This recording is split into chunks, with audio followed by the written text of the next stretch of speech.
Pessoal, muito bom dia, muito boa tarde e muito boa noite para vocês que estão participando agora e para vocês que vão participar depois pelo YouTube e assistindo, mandando mensagem, tirando dúvidas. Sejam todos muito bem-vindos.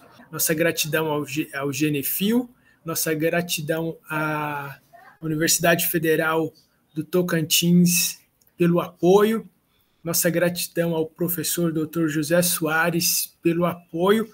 Muito obrigado a todos que participam e vamos lá para mais um encontro. Qualquer dúvida, fique à vontade para entrar na conversa, fique à vontade para compartilhar, fique à vontade para tirar dúvidas, fique à vontade para complementar, fique à vontade para discordar, fique à vontade para mostrar novas perspectivas. A ideia é que o conhecimento seja compartilhado e que seja um processo conjunto nosso. Juntos somos mais fortes e podemos, aquela ideia de que o todo é maior do que a soma das partes. Então vamos começar.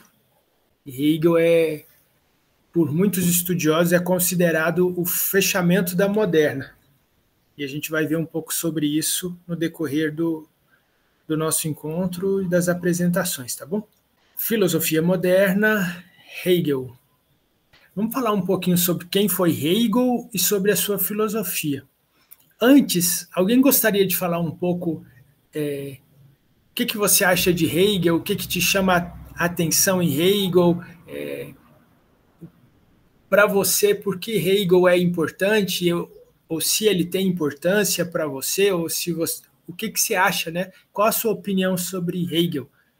Alguém gostaria de falar? Poderia falar? Eu posso falar? Sim, fique à vontade. Pela pergunta, né, que foi dessa semana, seria o que mais te chama a atenção em Hegel. E eu falaria mais sobre os contras e os pós-Hegel. E pós no sentido de após mesmo, de pensadores que vieram depois de Hegel.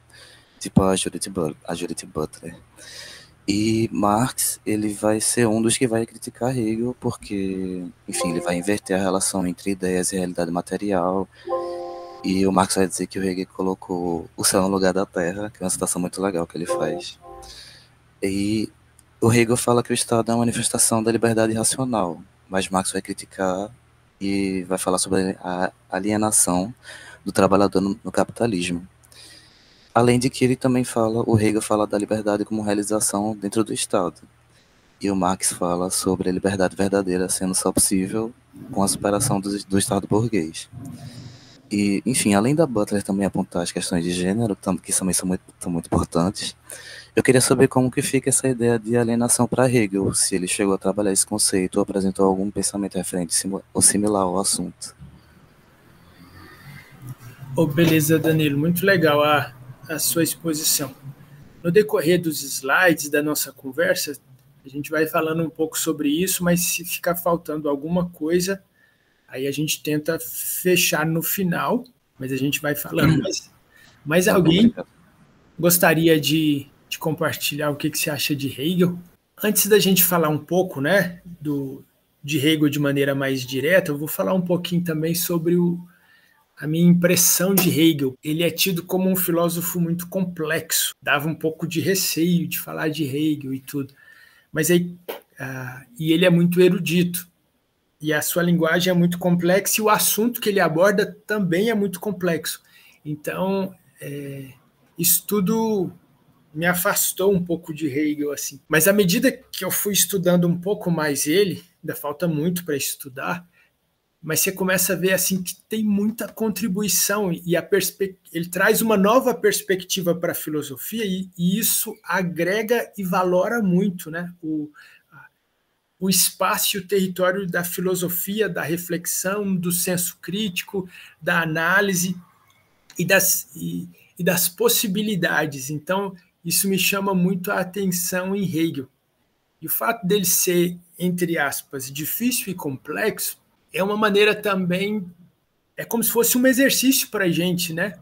Porque força a gente, às vezes, a ir um pouco além e a gente, às vezes, vai entendendo um pouco de numa certa vez, depois, na próxima vez, a gente vai entendendo um pouco mais e isso vai ajudando como um exercício mental para a gente estar conhecendo e a gente poder oscilar, às vezes, numa leitura mais mais leve, mais tranquila, e às vezes uma leitura com um peso maior, fazendo esse contrapeso, ajuda muito no nosso desenvolvimento, assim, e a gente poder lidar com situações e com textos.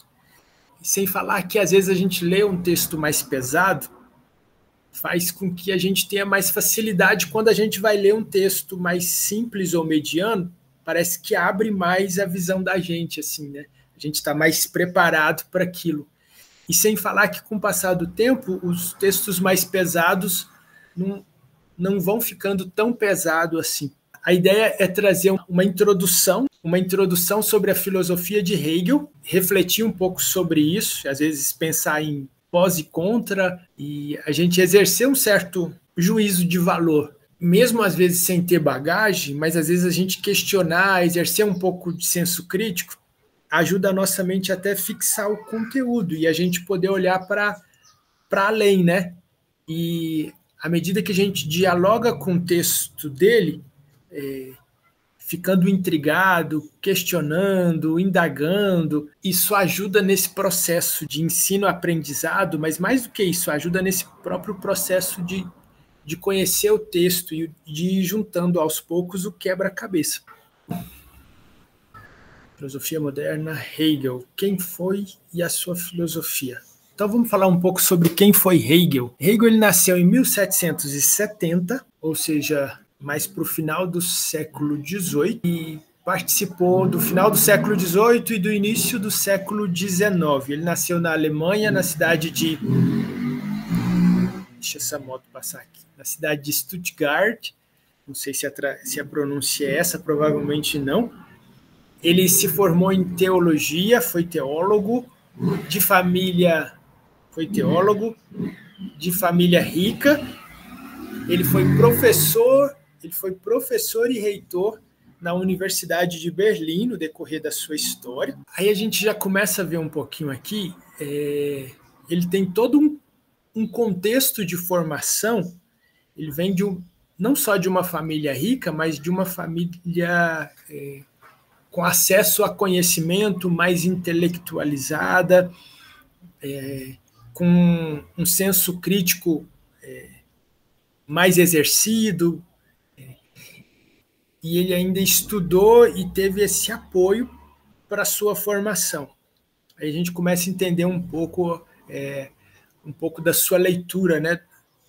Da sua escrita, da complexidade, da erudição.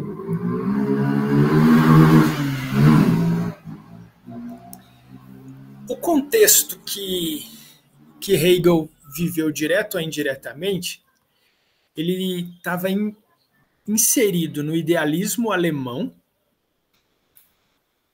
e ele participou. O idealismo alemão ele reflete um pouco o iluminismo e o romantismo. O iluminismo valorizava muito a razão e o progresso, né? O romantismo ele foi como se foi uma contraproposta do iluminismo, ou foi uma nova perspectiva, né? Uma nova maneira de ver a realidade diferente do iluminismo.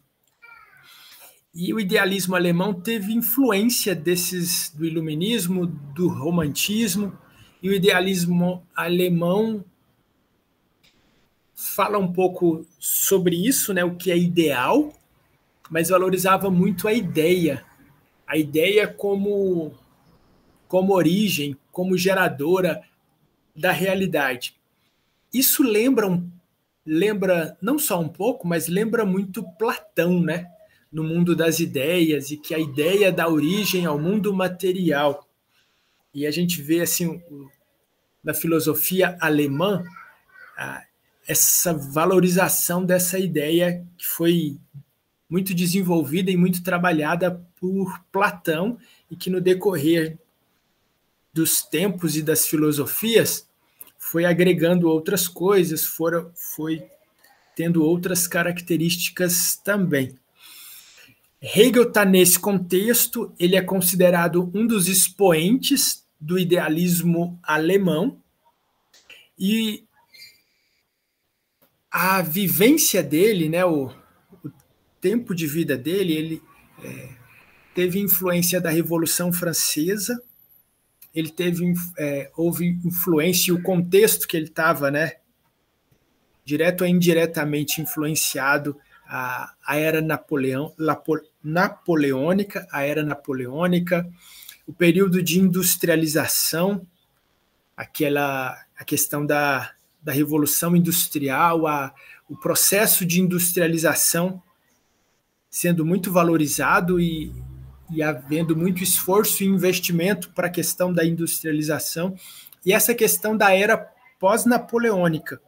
Ou seja, Hegel estava envolvido num contexto bem diverso, porque além desse contexto mais próximo dele, tem todo um contexto histórico da filosofia que vem lá dos pré-socráticos e que ele tinha acesso. E além de todo esse conhecimento, de toda essa bagagem anterior, tudo estava misturado com essa salada, com essa sopa aqui. E aí o exercício filosófico, o pensamento filosófico dele é gerado com base em toda a bagagem filosófica anterior e colocando em xeque ou em reflexão todo esse contexto que ele está vivendo. Entender isso mostra um pouco o desafio e por que é complexo o que ele fala, porque o iluminismo e o romantismo eram bem diferentes, né? Bem contrastantes. O idealismo alemão buscava uma nova maneira de ver a realidade, tinha muitas características e muita semelhança com Platão, mas tinha essa questão da inovação, de olhar com uma nova perspectiva, trazendo novas características. E pensa no mundo de conflito, de inovação, de busca por novo, de mudança, como Revolução Francesa, né? Que as pessoas estavam buscando liberdade, na era napoleônica, as guerras, os conflitos, a industrialização, né? Trazendo para a realidade um novo tempo, né? Buscando inovação, e essa era pós-napoleônica tendo que reorganizar tudo, porque estava meio, depois de Napoleão, ficou tudo meio que um caos, né? A questão da situação lá. Então, assim, Hegel estava imerso nisso. Ao mesmo tempo que era difícil, dá para a gente pensar que é um campo bem fértil. Lembrando que você fique à vontade para abrir o microfone e para falar, para conversar a respeito, tá bom? Tirar dúvidas, trazer outra perspectiva, trocar ideias sobre esses assuntos também. Fique bem à vontade. História. Hegel é conhecido como filósofo da história, porque ele traz a história para a filosofia. E isso é um dos pontos mais marcantes de Hegel. Por quê? Ele traz uma nova perspectiva para a história, e não só traz uma nova perspectiva, ou melhor, ele traz uma nova perspectiva para a filosofia em relação à história, mas não só isso, ele coloca a história dentro de um papel protagonista dentro da filosofia. Isso nunca tinha acontecido antes. E isso é um dos marcos, é uma das novidades da filosofia de Hegel. Até que ponto a gente vai concordar com isso ou não, aí a gente tem muito que conhecer do que ele fala sobre história para a gente argumentar, contra-argumentar, mas a gente pode indagar algumas coisas e pensar um pouco sobre isso. É interessante, assim, porque embora outros filósofos tenham falado sobre a história, desde lá, né, dos pré-socráticos, da filosofia antiga, da filosofia medieval e os modernos anteriores a Hegel, a história parecia um coadjuvante, né? Como se fosse o tempo sendo passado e marcando os acontecimentos. Mas Hegel coloca a história como algo muito maior do que isso. E a gente vai ver um pouco sobre o que ele fala em relação à história. A história para Hegel, a filosofia de Hegel relacionada à história traz valor e propósito na história em relação à filosofia. Hegel traz, dentro da filosofia, coloca a história trazendo valor e propósito. E história, ele faz um gancho de sentido, de história com sentido e significado, dentro de um contexto de razão, porque o racionalismo continua muito forte na época, não só na época de Hegel, mas o racionalismo continua muito forte, não só na época de Hegel, mas para o próprio Hegel. Kant busca, né? Antes a gente estudou sobre Kant, ele busca trazer essa conciliação entre racionalismo e empirismo, e as teorias de Kant são muito interessantes, muito inovadoras também. Mas agora Hegel traz esse novo, digamos, personagem para a filosofia, que é a história. E a justificativa e os motivos e a argumentação em relação a isso, em relação à história, está muito ligado a sentido e significado. E é como se fosse a liga, é a questão da razão.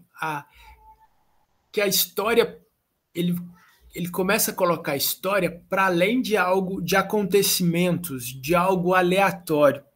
A história faz parte do conjunto, faz parte do sistema, faz parte do processo, faz parte do desenvolvimento da razão. E se faz parte do desenvolvimento da razão, isso significa que ela é muito importante. Porque uma das características que distingue o ser humano dos outros animais é que o ser humano é um ser racional. E isso é um ponto muito forte e muito decisivo para caracterizar o ser humano. E aí, quando Hegel coloca a história como participante dessa característica, que é a razão, a gente começa a ver o porquê da importância e do relevo que Hegel dá para a história em sua filosofia. Vocês estão conseguindo entender? Se tiver alguma dúvida, pode falar, fique à vontade, tá bom? Não estou dizendo que eu concordo ou que eu discordo, estou mostrando um pouco a perspectiva de Hegel. Nessa questão da história na filosofia, Hegel,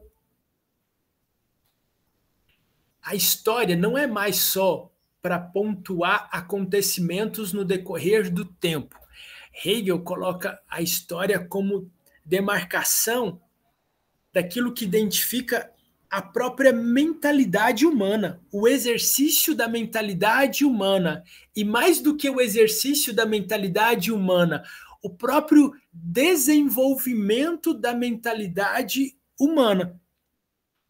E um desenvolvimento que, por sinal, pode ser usado tanto para o bem como para o mal.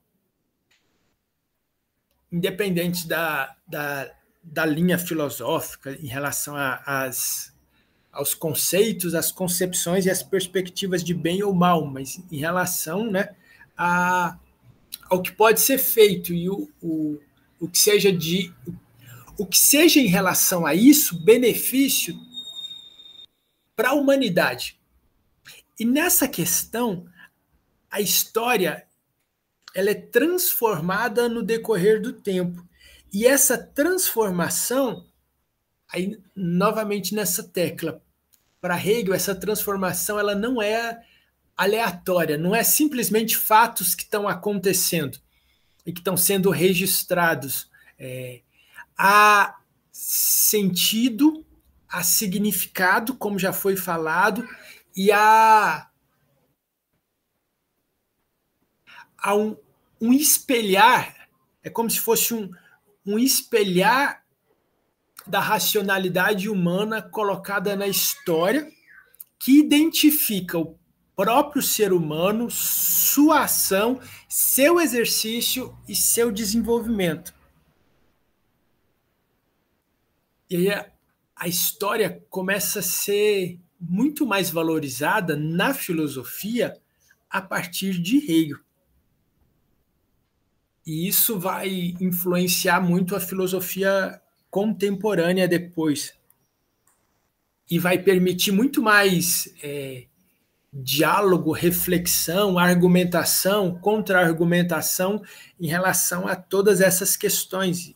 E isso faz com que o terreno fique bem fértil para indagar, né, possibilidades e o que significa isso de fato, os pós e o contra, até que ponto é assim.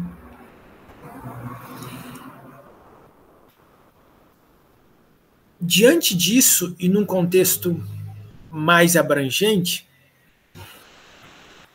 Hegel busca... Ele vai citar as partes como um quebra-cabeça. Inclusive, a história faz parte de uma das peças desse quebra-cabeça, e, por sinal, uma peça importante. Mas ele tem essa visão do todo. Ele busca essa questão de união, né? De tentar ver o sentido de uma coisa com a outra para algo maior, aquela ideia da parte e do todo. E a parte diz respeito ao todo, e o todo é entendido porque aquela parte tem importância para que o todo seja o que ele é. E Hegel vai tentar, vai buscar, na sua filosofia, demonstrar esse passo a passo, né? Da parte e do todo, do conhecimento e do valor de algo conceituado e a inferência daquilo em relação a algo maior, que depois a gente vai ver a questão do espírito, como ele fala daquilo. E aí, nesse sentido, a ideia de mundo para Hegel e razão estão interligados de uma maneira muito intrínseca. Para Hegel não há essa separação entre mundo e razão, não há essa dicotomia, porque está tudo tão interligado que uma coisa está ligado à outra, e os próprios acontecimentos está ligado a uma razão que ele colocaria como uma razão suprema, do qual a razão humana faz parte. E por isso, mundo e razão, para ele busca essa união entre mundo e razão, como partes de algo que é uno. E esse processo busca não só evidenciar aquilo que é uno, mas aquilo que é uno valoriza a parte valoriza aquilo que é uno. É interessante como essa questão como ele busca trabalhar a parte e o todo simultaneamente, né? Embora em cada passo demonstrando uma coisa ou outra, ou às vezes fazendo paralelo entre elas, mas é muito interessante como a filosofia trabalha essa questão da parte e do todo, e como ele busca entender filosoficamente o que seria esse todo em relação a esse conjunto de partes. Por isso, alguns vão dizer que ele fecha a filosofia moderna, porque na filosofia moderna há uma valorização muito grande dessa filosofia que busca entender o todo, né? Essa filosofia que busca ser sistêmica. Já na filosofia contemporânea, é como se na filosofia moderna tem um médico generalista e tem um médico especialista. É como se na filosofia moderna o médico fosse mais generalista. Ele busca essa conexão da parte com o todo e o foco está muito no todo. Já na filosofia contemporânea, é mais no sentido do médico especialista. Embora ele tenha o todo em vista, mas o foco dele está na especialidade. E a gente vai ver isso no decorrer dos nossos encontros. E aí ele é muito considerado como o último filósofo moderno por causa disso. Não que outros filósofos não vão buscar pensar o todo, mas como a gente está falando de épocas, a ênfase dessa época, filosofia moderna, está mais no todo. E a ênfase da filosofia contemporânea está mais na parte, né, na especialização de algo. Principais obras de Hegel: a fenomenologia do espírito, a ciência da lógica, filosofia da história, princípios da filosofia do direito. São algumas das obras principais de Hegel, embora o seu campo de ação é bem vasto e bem amplo. Ele é bem diversificado. Hegel vai falar também sobre estética, ele vai falar sobre política, ele vai falar sobre Estado, ele vai falar muita coisa. E o campo por isso que dá muito essa ideia da visão do todo, de uma ideia global, universal, né, generalista, que busca alcançar todo um sistema. Aí ele é um marco nesse sentido. Vamos pensar um pouquinho sobre antes e depois de Hegel. Antes, a gente vê na filosofia muito dessa busca por verdades absolutas. Há muita reflexão filosófica sobre verdade, o que seria a verdade filosófica, como alcançar essa verdade, e muita reflexão também acerca do que é verdade. Há muito se fala também sobre o ser, e há muito essa perspectiva do ser imutável. Lembra de Parmênides lá, né? A questão da essência, e essa questão da natureza das coisas, e muito nessa questão de algo que é fixo, que é estático, que é imutável, de certa forma que é eterno, que tem um peso meio que reflete para a eternidade, para além. Aí Hegel vai chegar dando ênfase em outras perspectivas. Ele vai falar muito sobre essa questão do devir, que as coisas estão em mudança e em transformação. Lembrando muito aquele filósofo pré-socrático Heráclito. Não que a mudança e a transformação não tenham sido trabalhados também antes, mas essa questão do devir, da transformação e da mudança é um foco muito forte na filosofia de Hegel. E ele vai conjugar isso muito dentro de um sistema que busca entender a realidade como um todo. e valorizando muito a razão e buscando entender quem é o ser humano diante disso tudo.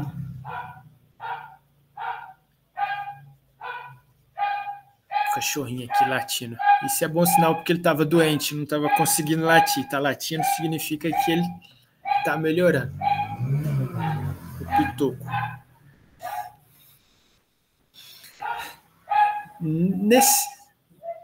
Nesse sentido, o devir e a transformação está dentro desse contexto. E isso é muito interessante, assim. Então, essa questão da ênfase que Hegel dá ao devir, à transformação e à mudança. Danilo falou um pouco sobre essa questão de alienação, né? Sobre o que seria alienação para Hegel. Buscando, assim, refletir um pouco sobre o que seria a resposta para a sua pergunta, porque eu não conheço a fundo Hegel, Danilo, mas uma das coisas que, se para Hegel devir, transformação e mudança é fundamental, alienação seria... É como se querer parar o fluxo do rio, né? Como algo fixo, imutável. Então, alienação... Indiretamente, é como se ele dissesse que quando você busca colocar uma verdade como absoluta, meio que você está se alienando, porque aí você não passa a contradizê-la, né? É como se ela começasse a se tornar algo sagrado, mas não no sentido positivo, mas no sentido de que é intocável, que não pode ser questionado. E aí a gente vê muito sobre essas coisas no decorrer anterior, né? Porque a morte de Sócrates, porque ele começava a questionar o que as pessoas estavam falando e começou a incomodar. E aí ele foi silenciado por causa disso. E aí a gente vê na filosofia medieval, a filosofia muito conjugada com a teologia, e as pessoas, muitas pessoas sendo acusadas de heréticas por questionar até a questão do geocentrismo e o heliocentrismo, porque tinha algo fixo e agora quem falasse que não era o Sol que girava em torno da Terra poderia ser morto. Então, dá a entender que para Hegel isso é uma espécie de alienação. A alienação está muito mais voltada para algo que é estanque, que é físico, ou melhor, que é fixo, do que para o erro ou o acerto daquilo propriamente dito. Porque se for erro, ele vai poder ser questionado e vai buscar outras possibilidades. E se for acerto, também está sujeito a ser questionado e às vezes ser aprimorado, ou às vezes ver que não é bem aquilo. E aí tem esse exemplo do geocentrismo para o heliocentrismo, né? E ver que o heliocentrismo é antes de Hegel, né? Essa ideia de buscar outras perspectivas e mudanças e transformações. E a gente vê Hegel dando muita ênfase nisso, da importância de deixar as coisas abertas para que o pensamento possa... o pensamento é livre, mas que ele possa ter um ambiente que respeite essa liberdade. Mais ou menos assim, sabe?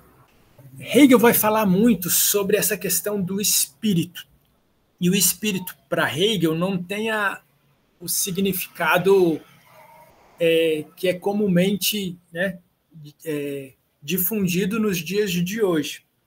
Ele vai falar muito sobre dialética, ele vai trazer a história para a filosofia e ele vai fazer muito o link de verdade com transformação.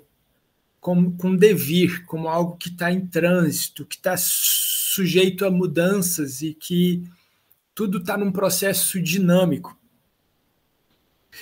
Então, é nesse pilar de espírito, remetendo para essa ideia de razão, de mentalidade, mas uma mentalidade num sentido mais não individual, mas num sentido mais ramificado, como uma rede, né, de conexões, uma razão universal, né, que é junção do conjunto de ações, não só da própria razão humana, mas da própria inteligência que rege as coisas. Aí Hegel vai dar ênfase e vai chamar isso de espírito, que tem um nome bem Zeitgeist, tem um nome alemão para isso, e a gente vai falar um pouquinho disso mais na frente. E isso vai ser um foco muito forte para Hegel. E aí, para entender, né, esse espírito que diante da história ele vai chamar de um espírito de época, e a dialética vai ter um papel muito fundamental nisso, nesse processo de devir e de transformação. Deixa eu passar esse caminhão aqui. Nesse processo de devir, de transformação, para essa elaboração de verdade, transformação como algo cíclico e, ao mesmo tempo, em desenvolvimento, como se fosse uma mola que vai caminhando. Porque para os iluministas era algo muito mais retilíneo, né? A racionalidade era vista no sentido... Lembra muito essa ideia, né? Do ponto A ao ponto B, uma linha reta.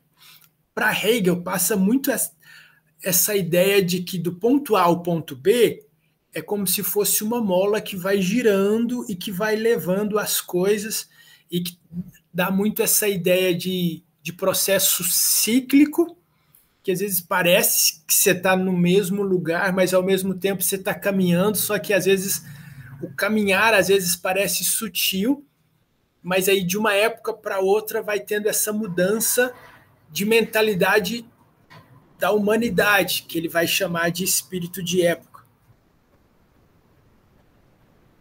Tá tudo ok? Vocês estão conseguindo entender o que eu estou falando? Eu sei que o assunto é complexo, mas a gente está tentando dar uma... Sim, inclusive sobre o assunto sobre alienação, eu entendi que era sobre isso mesmo. O espírito humano ele deixa de se reconhecer e nesse estranhamento ele parte para a realidade para criar uma nova forma com que ele vai se reconhecer. Enfim, né? Vão ter muitas controvérsias sobre isso, muita discussão. Sim. Mas é interessante, assim, ele não chega colocando um dogma, né, Danilo? Ele chega meio que, entre aspas, sim, inclusive, democratizar. É por isso que ele foi o último dos modernos, né, e o primeiro dos contemporâneos, e ele vai ser chamado de tudo. Ele vai ser chamado de totalitário, liberal, conservador, anarquista, comunista, porque ele não tem nenhuma base, não é como se ele fosse só um conceito em específico. Sim. Parece que ele está muito preparando como se fosse a tela de um pintor, ele está muito preparando o pano de fundo. E aí o que vier vai ser fruto da liberdade, que ele preza muito por essa questão de liberdade, né? E, ao mesmo tempo, ele valoriza muito o individual e o coletivo. E ele vai falar muito sobre essa questão do todo e da liberdade sendo essa harmonia entre o individual e o coletivo.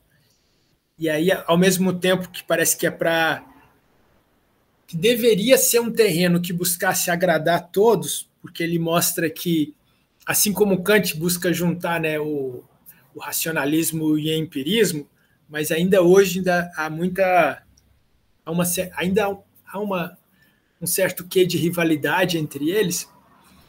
O que Hegel busca fazer acaba também... Ele busca a importância da harmonia entre essas coisas, mas mesmo assim ainda há muito conflito em relação a elas. E a gente vê essa questão do que é do individualismo, do individual e do coletivo, como há muito embate em relação a isso, assim, a pouca harmonia, né? A gente vê pouca harmonia em relação a isso, infelizmente. Deixa eu voltar aqui para os slides. Fiquem à vontade para conversar, tá bom, gente? Aqui a gente colocou, tem mais, mas a gente colocou 5 pilares que é muito importante e que tem um destaque muito relevante na filosofia de Hegel, que a gente já falou, a questão do espírito, da dialética, da história, da verdade, da transformação. E não tem um tópico para a razão, porque a razão vai estar dentro do espírito. Não tem um tópico para a mentalidade, porque a mentalidade vai estar dentro do espírito, porque o espírito vai ter um significado bem, bem amplo aqui para Hegel. Sobre essa questão de verdade, vai muito nessa linha do que a gente já estava falando. A verdade para Hegel é conhecimento, e conhecimento para Hegel está num processo de transformação, de devir. E a ligação entre o conhecimento e a transformação, esse fluxo do conhecimento, vai ter como meio a história, tempo e história. A história vai demarcar o tempo, mas para além disso, não é só a demarcação de acontecimentos e fatos no tempo. Ela vai evidenciar registro de conhecimento e transformação de conhecimento e desenvolvimento de conhecimento, que, por sinal, é reflexo da mentalidade, da mente e da razão sendo desenvolvida e sendo trabalhada. O que seria, então, a realidade, né? Dentro da perspectiva de Hegel. Realidade para Hegel seria essa ideia de mundo, não apenas de um acontecimento local. Lembra que a gente falou que ele é do idealismo alemão, que ele é um dos expoentes do idealismo alemão? Realidade para Hegel é mentalidade. Isso lembra muito Platão, né? Do mundo das ideias. O mundo das ideias precede o mundo material, o mundo sensível. E para Hegel segue essa mesma linha. E a mentalidade, ela pode ser modulada, ela é passível, né, de mudança e de transformação. E aí ele vai mostrar que quando muda a mentalidade, muda a realidade. Eu lembro, acho que eu já comentei isso, de um livro que eu li que tinha uma frase que me chamou muita atenção, que dizia que não vemos o mundo como ele é, mas como nós somos. E aí, assim, é porque a gente vê com a nossa mentalidade. Aí, só que ao mesmo tempo, fica parecendo uma separação, né, entre a realidade e a gente. E na filosofia de Kant, Hegel vai criticar essa dicotomia, essa separação, porque a minha mentalidade vai ser parte desse todo. E ela está em processo de transformação e de mudança. Então, ele vai criticar essa separação entre mentalidade e mundo. E é difícil falar sobre isso, porque muda a mentalidade, muda a realidade. Fica parecendo que a mente determina a realidade. Mas, ao mesmo tempo, ele está tentando dizer que nem a mente é fixa, no sentido imutável, o absoluto no sentido de imutável, e nem a realidade é absoluta no sentido de imutável. Né? E aí a gente volta para essa questão, né, da filosofia de Heráclito, do devir. E, nesse sentido, a crítica dele se depõe sobre essa questão do que Parmênides falou muito, né, da essência de algo que não muda, que permanece. E aí isso dá muito questionamento e reflexão, né? Porque assim, quem sou eu? E ao mesmo tempo que eu me reconheço no decorrer da história, eu me vejo diferente.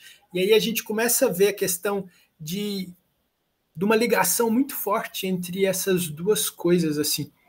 E aí parece que como na balança estava muito pesado para essa questão de essência, de imutável, de permanente, Hegel parece que se incomoda com isso e começa a mostrar que tem uma perspectiva que é muito forte, que é muito relevante e que é um motor, uma engrenagem fundamental para o crescimento e para o desenvolvimento não só do homem, não só da humanidade, mas que ele reconhece como presente na própria condição do que é o mundo.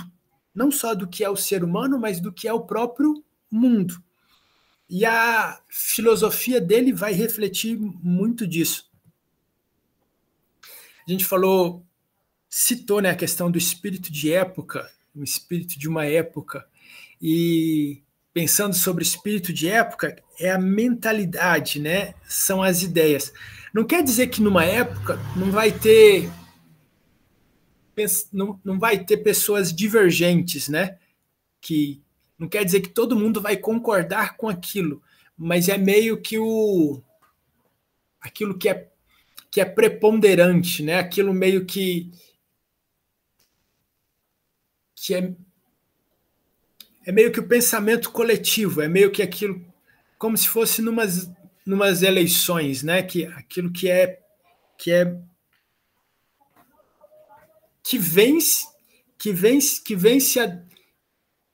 vence a demanda de liberdade, entre aspas. Eu sei que nem sempre a gente tem liberdade, mas aquilo que de certa forma vence a demanda de liberdade e escolha numa época como o que seria o modo de vida, o modo de agir das pessoas de uma maneira mais geral, né? Aí vai haver exceções. O espírito de época está muito ligado a isso. E ele vai ter muita ligação com a cultura, com as ações, com a política, com a economia, com modos de vida, com a questão da usos e costumes, com a arte, com a estética e com a própria filosofia em si, como a gente vê, por exemplo, na Idade Média, né? A filosofia mesclada com a teologia. E esse espírito de época, ele caminha e ele existe porque ele é afirmado em duas bases, que é a questão da dialética e da história. A gente falou um pouco sobre a história e o que seria essa dialética para Hegel, porque esse nome dialético vai tendo conceituações diferentes no decorrer da filosofia, de acordo com a filosofia de alguns filósofos. E diz respeito, esse espírito de época, a um determinado período e aquilo que é mais consensual aquele determinado período. Espírito é esse nome aqui, que é Zeinges, alguma coisa nesse sentido, que a pronúncia certa eu não sei dizer. E o que seria dialética para Hegel? Hegel também é reconhecido não só como um filósofo da história, que coloca a história na filosofia,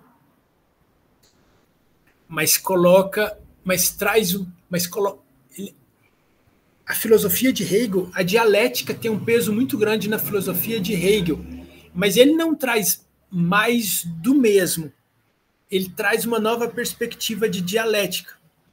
E aí ele vai trabalhar muito essa ideia de contradição e de confronto.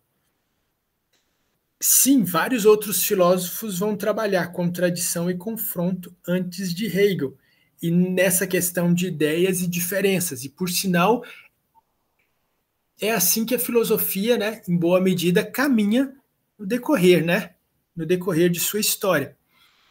E o que é que Hegel traz, diante disso, o que é que Hegel traz de diferente? Né? Qual é a filosofia dialética de Hegel?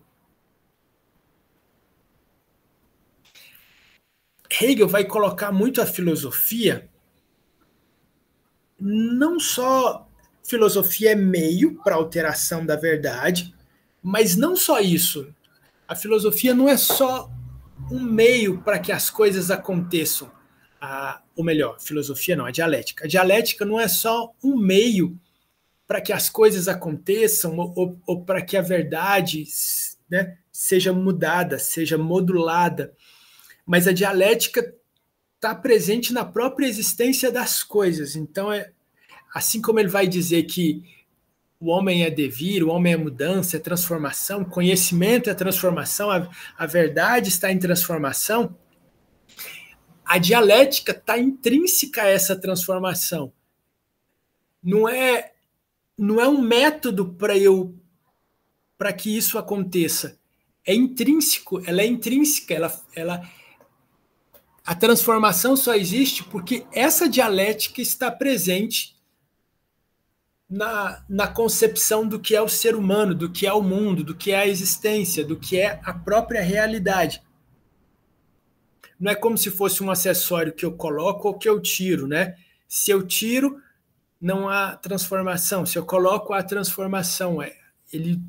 A ênfase dele nessa questão da inerência, né, é muito forte. E é interessante isso, assim. Porque, assim, a gente vai ver, anterior a isso, muitas vezes a dialética como uma maneira, algo a ser usado para que eu possa entender a realidade. Mas ele já vai conjugar a dialética com a própria realidade. É como se fizesse parte da transformação a dialética. É como se o devir só é devir porque ele é dialético.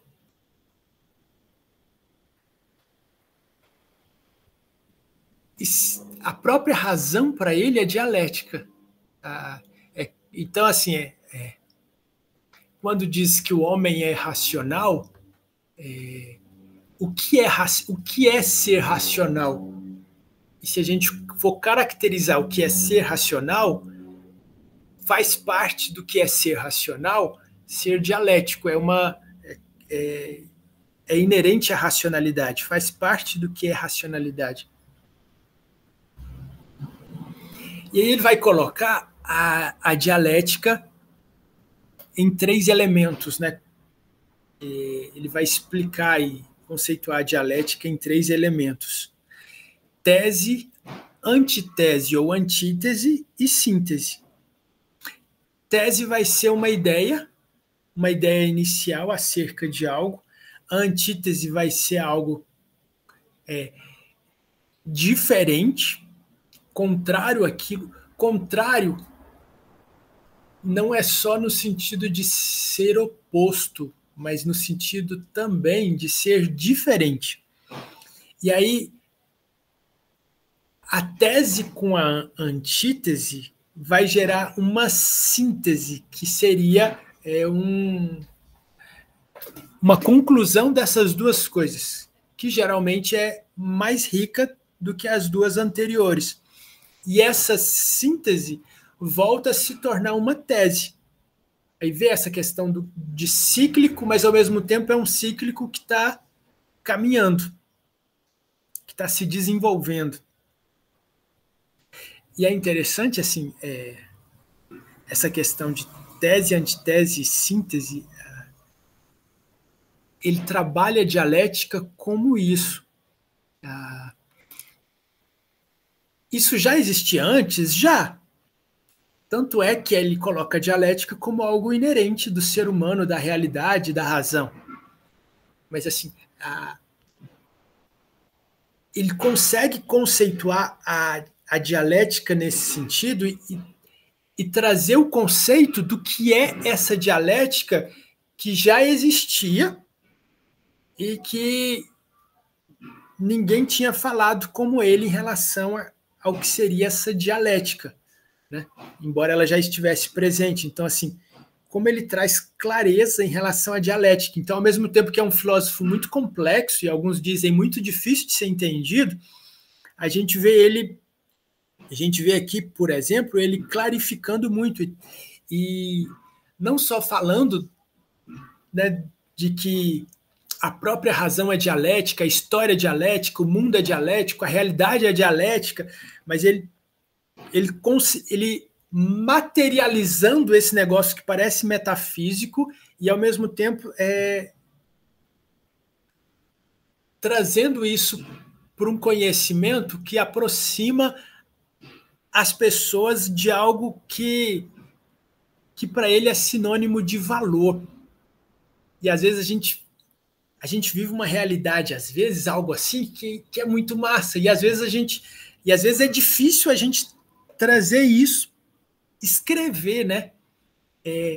A dificuldade da escrita, às vezes, porque às vezes, por exemplo, como você vai escrever, às vezes, sobre algo assim, tipo assim, é como se fosse algo que existe e que você vai trazer para a linguagem da escrita.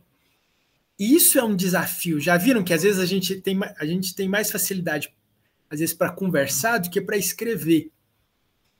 Porque o quanto isso exige o quanto isso exige um exercício mental, né? Porque às vezes a gente sabe, mas não sabe dizer. E aí a gente vê toda a intelectualidade, a erudição, a base que ele teve, contribuindo para que ele pudesse evidenciar as coisas. E aí, talvez por isso a sua escrita seja complexa, porque ele vai falar sobre assuntos complexos e que vai exigir uma abstração muito grande. E aí isso chama muito a atenção na filosofia de Hegel. E ele vai fazer essa ligação muito grande entre conflito e evolução. Porque se perguntar quem quer evoluir, quem quer crescer e quem quer desenvolver em relação de modo geral, né, para a humanidade, a grande maioria, se não todos, vai dizer que quer. Agora, se perguntar quem quer conflito, né, a grande maioria vai dizer que não quer. Mas para ele há uma ligação muito próxima dessas duas coisas, né? E não dá para fugir disso, assim, porque se crescer e desenvolver significa que você está saindo do lugar onde você estava. Sair do lugar onde você estava é uma espécie de conflito, porque te tira de uma posição e te coloca na outra. Então, é conflito no sentido de que vai exigir mudança e, ao mesmo tempo que tem ganho, vai exigir renúncia, porque não, para você crescer e desenvolver, você vai ter que abrir mão de algumas coisas, aquela ideia do custo-benefício. Então, essa balança, né, a gente vê muito na filosofia, ainda que indiretamente, ainda que nas entrelinhas, muito essa questão dele colocando as coisas na balança. E essa balança que às vezes parece que só está pesando, que só está medindo as coisas, assim, esse equilíbrio não é um equilíbrio para que seja algo que encontre a serenidade no sentido de ser estático, pronto, e é algo que vai ficar pronto e acabado. Mas essa balança é justamente porque ela que faz a roda girar e ela vai continuar precisando. Então, assim, vai precisar continuar essa descompensação. É como se fosse as ondas do mar, né? A onda consegue chegar na praia justamente por causa dessas ondulações, por causa desse movimento que ela faz. E esse movimento, para ele, é o movimento não só da vida, mas é o movimento da realidade e da própria existência. E isso é muito interessante, assim, ver ele trabalhando as coisas nesse sentido. Dialética, pensando um pouco mais sobre dialética. Ele vai colocar dialética como não só como conflito, né? Tese, antítese, síntese, mas como evolução. Porque a síntese acaba se tornando melhor, né? Você tira o que é de proveito ali. E aí a dialética para ele é sinônimo de evolução, e ele vai colocar a dialética como algo que favorece, propicia e dá possibilidade para algo melhor. Tá, mas na história da humanidade a gente não vê só acontecendo algo melhor, não é? Não é verdade? Teve a Primeira Guerra Mundial, depois aconteceu a Segunda Guerra Mundial, e a gente já viu tantas injustiças que já aconteceram no decorrer da história que depois volta a acontecer. O que isso quer dizer? Significa que ele estava errado quando fala sobre dialética? Aí dá para entender na filosofia dele, do pouco que eu conheço, que a dialética para ele não é fatalística, não é algo obrigatório, mas é algo que faz parte da liberdade. A liberdade é dialética, mas a liberdade não é determinista nesse sentido. Ela favorece, propicia a evolução, o crescimento, o desenvolvimento, no sentido de dar possibilidade, mas não de ser fatalista ou não de obrigar que seja aquilo. Tanto é que o próprio conhecimento pode ser usado, como a gente falou no início, tanto para o bem como para o mal. Aí é nesse sentido que, por isso que um espírito de uma época, numa época, ele pode parecer mais evoluído, pode parecer mais benéfico para a humanidade, e em um outro período pode não ser. Porque a dialética ela não vai ser fatalista, ela não vai obrigar, não vai ser determinista nesse sentido, sabe? Então, ao mesmo tempo que ele fala que tudo é dialético, tudo está em crescimento, em desenvolvimento, é no sentido de que favorece, possibilita, né? É o que faz o homem ser livre e ser chamado de livre no decorrer da história.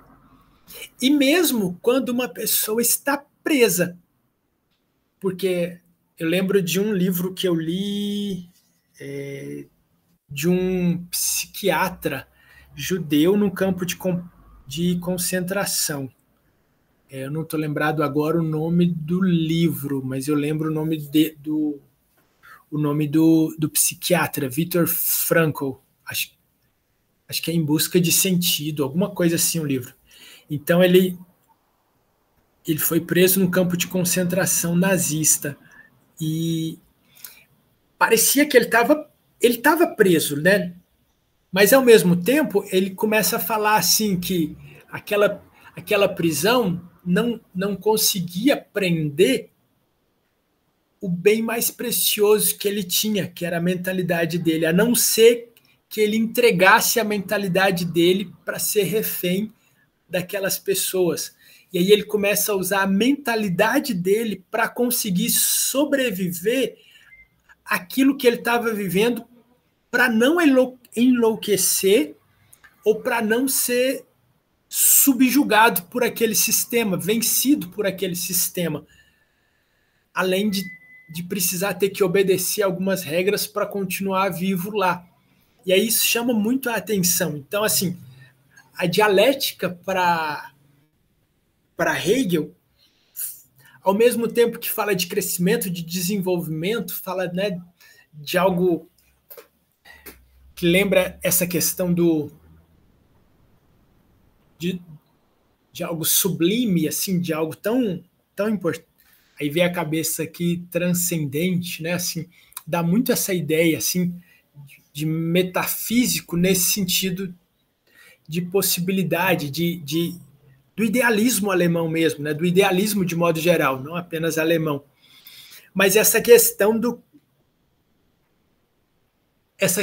de que, ainda que um espírito de época que estava bom venha a ser ruim, também não é fatalístico, ele pode melhorar, né? E daquela situação ruim ele poder crescer e poder vencer, sabe? É interessante essa questão assim que ele vai trabalhando no decorrer da sua filosofia. Não necessariamente falando isso, né, de maneira direta, mas assim, nas entrelinhas dá para entender algumas coisas nesse sentido, assim.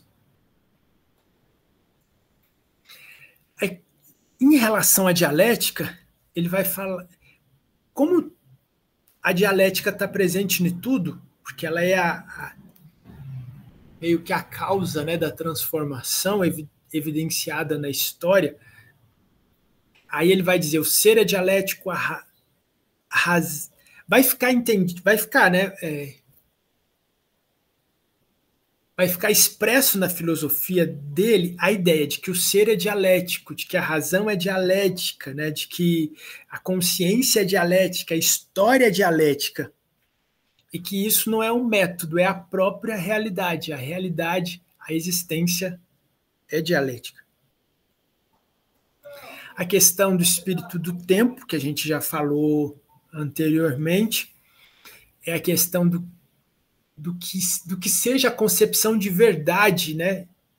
De verdade preponderante numa determinada época, no sentido daquilo que é afirmado ou reconhecido como verdade em determinado tempo, e essa ideia é aceita socialmente e coletivamente, de modo geral. Repetindo novamente que é como se fosse a regra, embora possa haver exceções.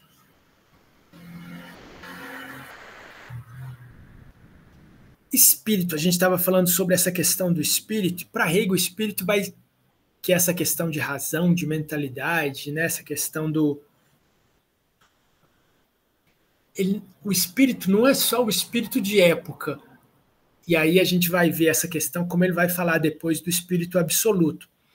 Mas antes da gente falar sobre isso, ele, ao falar de espírito, ele vai dizer, nesse desenvolvimento do espírito, ele vai falar aqui ele vai falar de 3 fases do desenvolvimento do espírito, que é o subjetivo, o objetivo e o absoluto.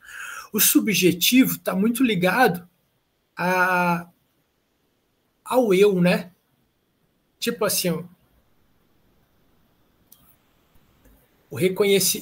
a se reconhecer, né? Subjetivo. O eu, o objetivo, está muito ligado a um eu que se relaciona com o outro, um eu que não está isolado do mundo, né? Ele não é único e ele não está isolado. E isso, o subjetivo vai dar muito essa ideia, vai estar muito ligado à ideia do individual, né? E o objetivo vai estar muito ligado à ideia do coletivo, do social. E o absoluto vai ser algo que é o espírito. Há um espírito que transpõe o espírito de época, porque o espírito de época, para existir, ele é fruto desse espírito que permite essa existência, entre aspas, do espírito na época, que ele vai chamar de espírito absoluto. E o que seria esse espírito absoluto? É a ideia que ele vai chamar do todo, né? Que é essa imagem maior que une todas as coisas, inclusive une todos os espíritos de época. É como se fosse um quebra-cabeça, que tudo está conectado, e a base disso vai ser a razão e a liberdade, né? que é fundamental, no qual a dialética é inerente deles, e que faz essa conjugação entre o todo e a parte. Né? O todo e a parte estão conectados. Né?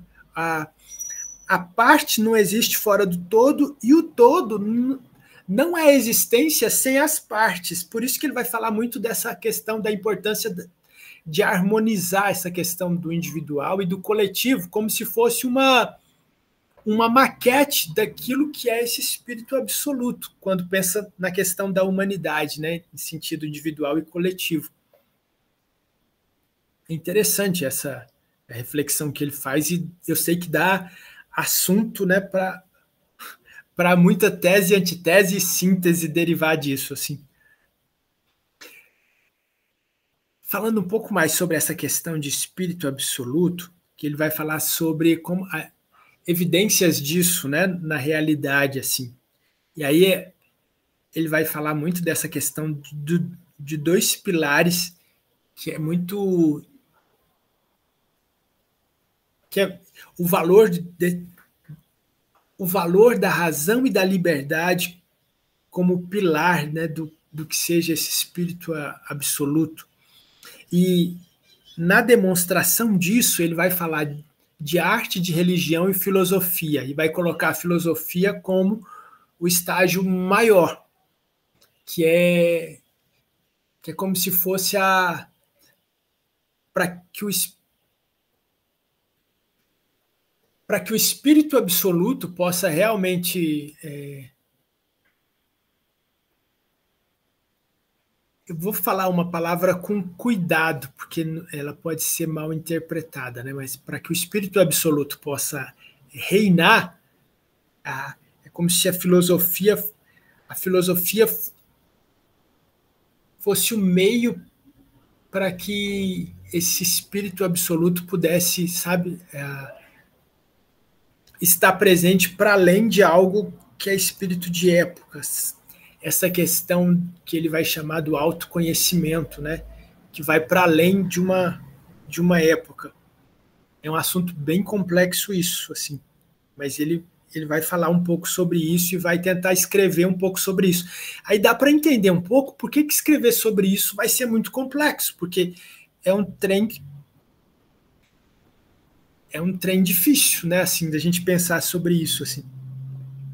Aí a gente vê na na filosofia medieval, né, essa questão de Deus, né, eles colocando essa questão de Deus como início, princípio, e pegando Aristóteles, né, a questão do primeiro motor e tal. Então, falar sobre essas coisas é muito complexo, porque assim, e aí ele vai falar sobre esse espírito absoluto. E aí ele não é interessante ele não colocar isso como algo como um dogma, né? Mas como algo assim que a razão e a liberdade ela não chega a um ponto que termina a razão e a liberdade. Mas é como se ela fosse uma condição de existência.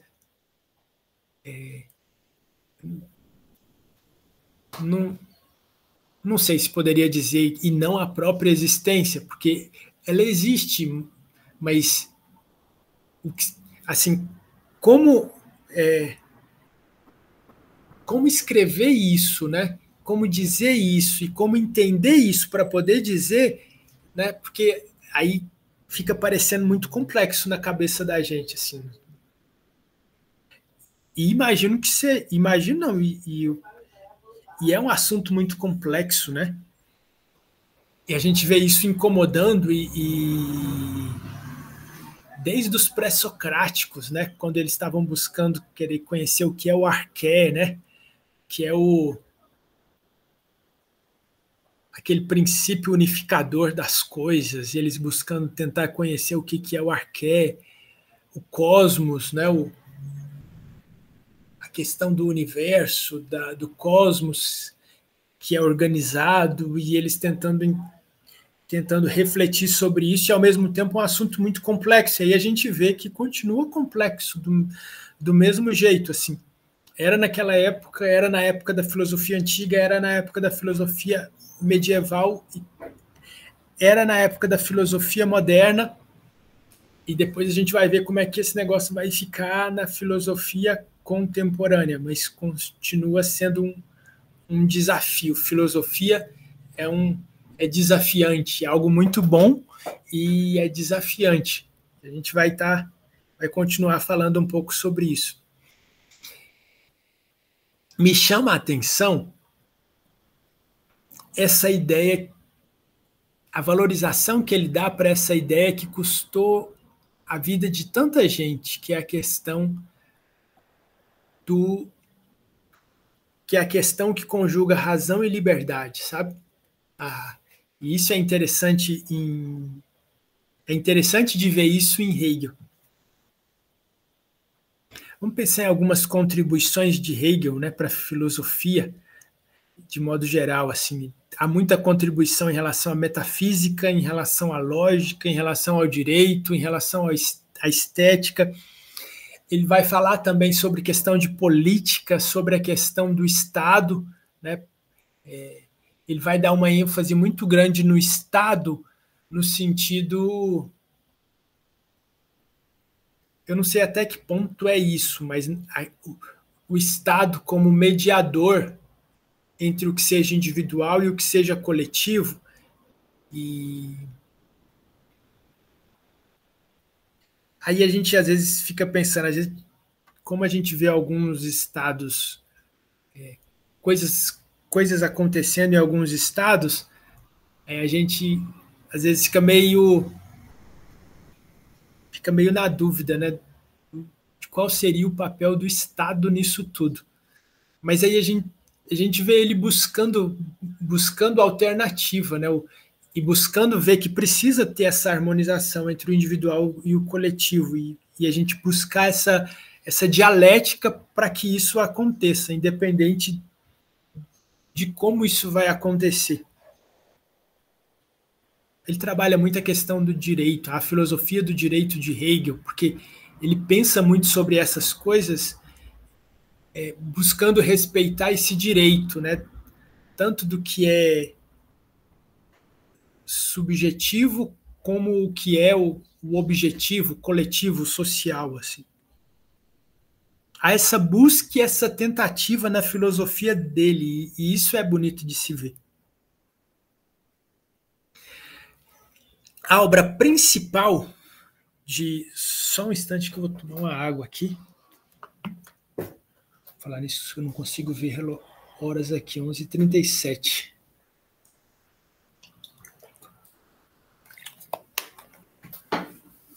Estamos caminhando para o final aqui. A obra principal de Hegel é a Fenomenologia do Espírito, em 1807, ou seja, no início do século XIX. E nessa obra ele vai falar muito sobre a consciência, né? A obra fala muito sobre o processo dialético no desenvolvimento da consciência da humanidade, né? Do ser humano, de modo geral, assim. E nessa fenomenologia do espírito vai estar muito presente essa questão de relações de poder e de reconhecimento mútuo.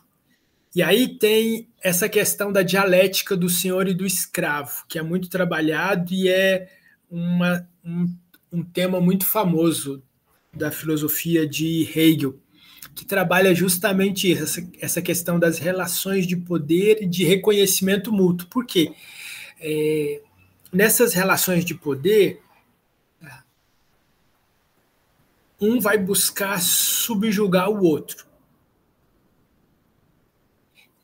É meio que ele coloca isso como uma... Dá a entender que ele coloca isso como uma tendência,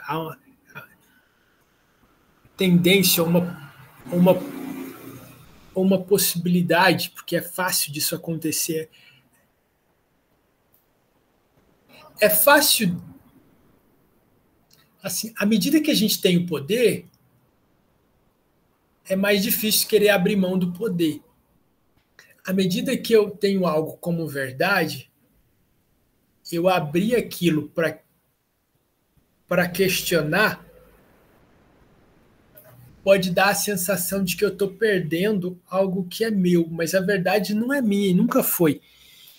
E aí ele vai trabalhar um pouco nessa questão da dialética do senhor e do escravo, essa questão de que às vezes um quer ter poder sobre o outro, mas aí ele vai falar dessa interdependência que há entre as pessoas e vai colocar essa questão das relações dentro dessa ideia do eu e do outro, né? E que ter harmonia entre isso é indispensável. E aí ele vai colocar aquela questão, né, do quando fala do espírito, do subjetivo, do objetivo e do absoluto. Então, assim, é como se fosse para eu conseguir evoluir de fato, eu preciso estar para além disso, né? Dessa relação de querer ter poder e domínio, né, sobre o outro. Aí ele vai trabalhar muito sobre essa questão e o assunto é complexo e é interessante. A questão da liberdade, a gente já falou um pouco sobre isso no decorrer. Ele vai buscar muito a liberdade. Para ele vai ser sinônimo de harmonia entre o individual e o coletivo, entre a parte e o todo. Ele não consegue conceber liberdade fora disso, porque senão vai ficar parecendo aquela questão da relação de poder em que um busca ter domínio sobre o outro. É como se, ao mesmo tempo, é como se um ganhasse algo que de fato não é dele e o outro fosse tirado do outro aquilo que é dele e que é condição dele. Então, assim, ele trabalha muito essa questão para falar de liberdade, assim, de que não dá para ter liberdade, não dá para chamar algo de liberdade prejudicando o outro ou sendo prejudicado. Não dá para pensar na liberdade presente, numa realidade acontecendo isso, mais ou menos nesse sentido, assim, sabe? A influência na filosofia contemporânea. Ele vai influenciar Marx, ele vai influenciar Nietzsche, o existencialismo, a fenomenologia. Ele é um expoente da filosofia moderna, e a filosofia moderna, assim como as outras filosofias, vão influenciar para esse acontecimento que é a filosofia contemporânea. Ao mesmo tempo que traz características novas, também é continuação, e a gente vai estar vendo isso no nosso próximo encontro. Uma frase dele: o real é racional e o racional é real. Hegel. Próximo encontro a gente vai falar sobre filosofia contemporânea. E é isso. Muito obrigado.